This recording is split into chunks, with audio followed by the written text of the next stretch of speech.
Good morning and welcome to Carnival Breakfast Show. This is Newspaper Review. I am Elizabeth Tessie Okemukoko.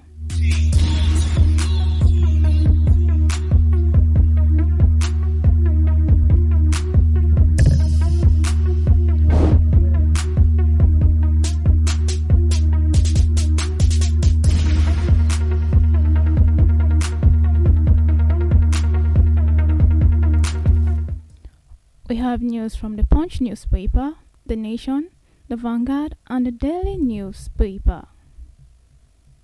We'll begin with Senate suspends Electoral Act debate. Sharia Council demands impotence removal.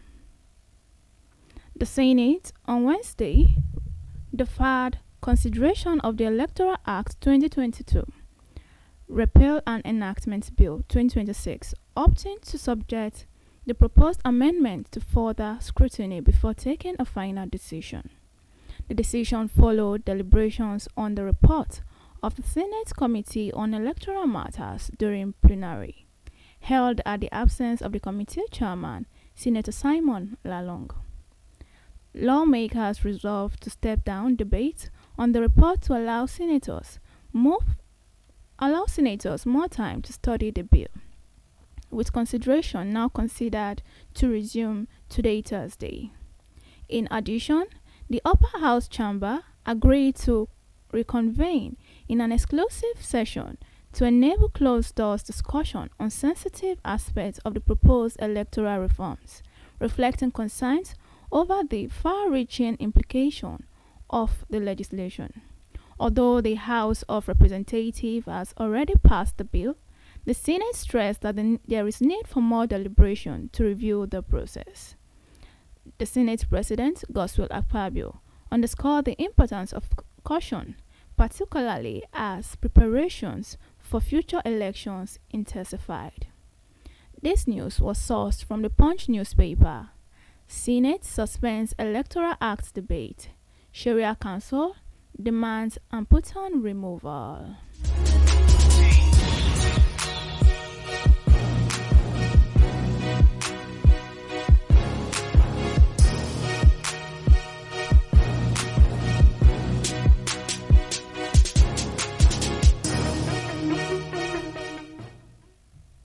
Undergraduates can take UTME but must declare their JAMB status.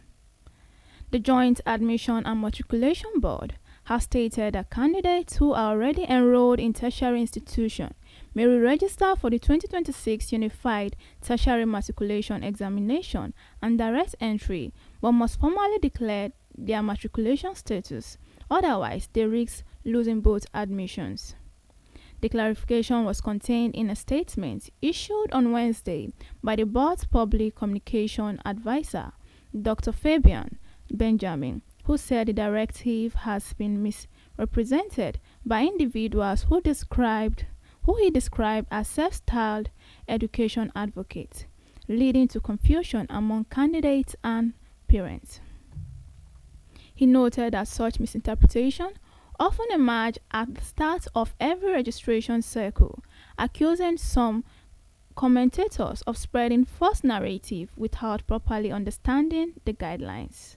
Benjamin stressed that registering for the UTME or direct entry will still be enrolled in other who are still enrolled in other institutions is not prohibited, but failing to disclose the status is considered an offense under JAMB regulation. This news was sourced from Punch newspaper. Undergraduates can take UTME but must declare their JAMB status.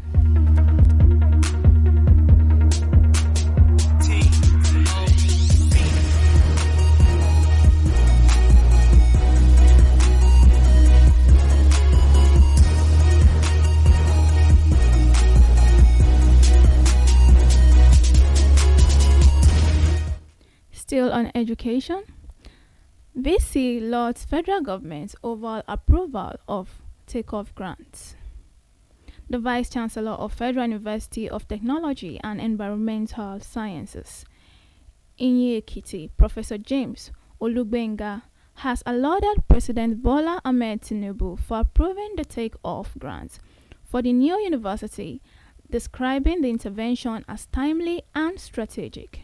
He spoke at the institution's main auditorium during a special commencement prayer section organized by the university for pioneer students. The prayer section was administered by Dr. Ezekiel Falade, General Overseer and Evangelist of the Gospel Faith Mission International, and brought together students, principal officers, staff members, representatives of the governing council, and members of the host community. This news was sourced from the Nation newspaper. VC lauds federal government over approval of takeoff grants.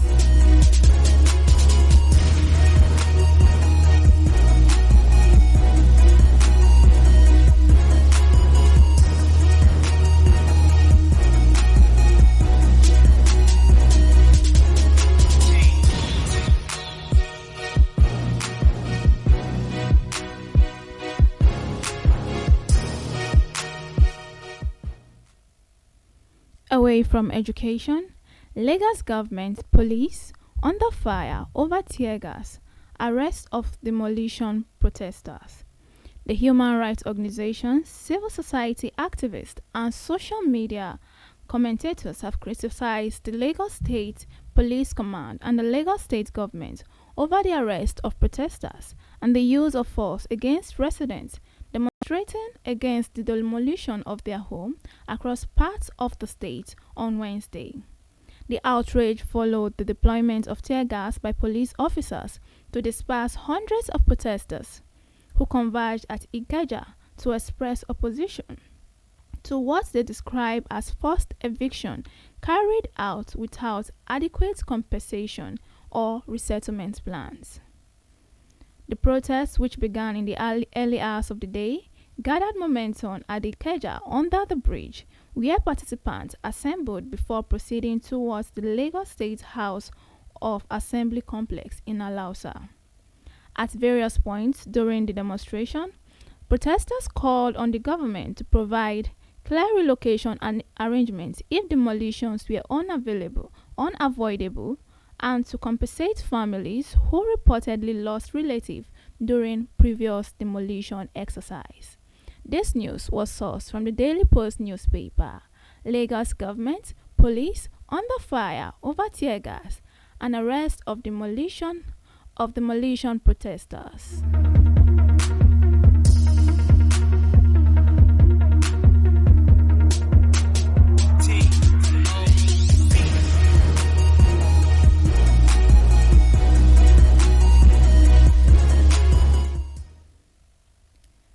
NAF begins probe as accidental airstrike killed 2 injured children in Niger.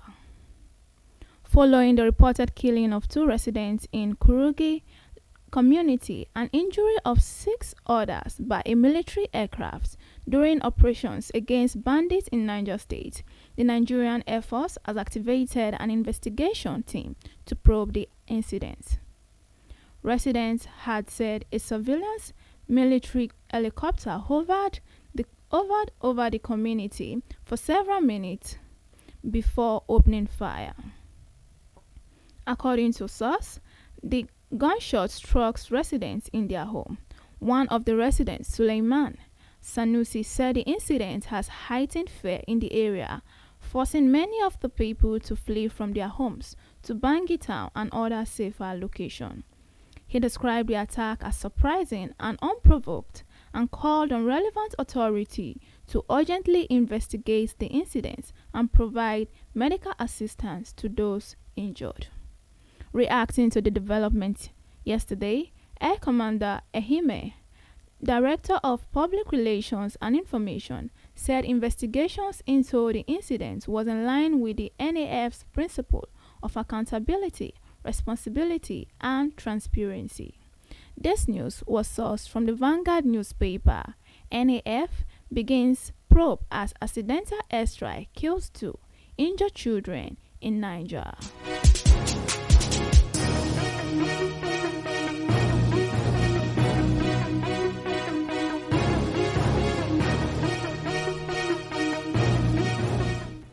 And that wraps up our newspaper review segment on Carnival Radio Breakfast Show.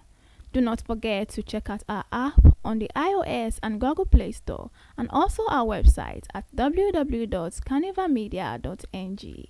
It's been Elizabeth Tessie Okemukoko. Do stay tuned for the rest of our program and have a wonderful day.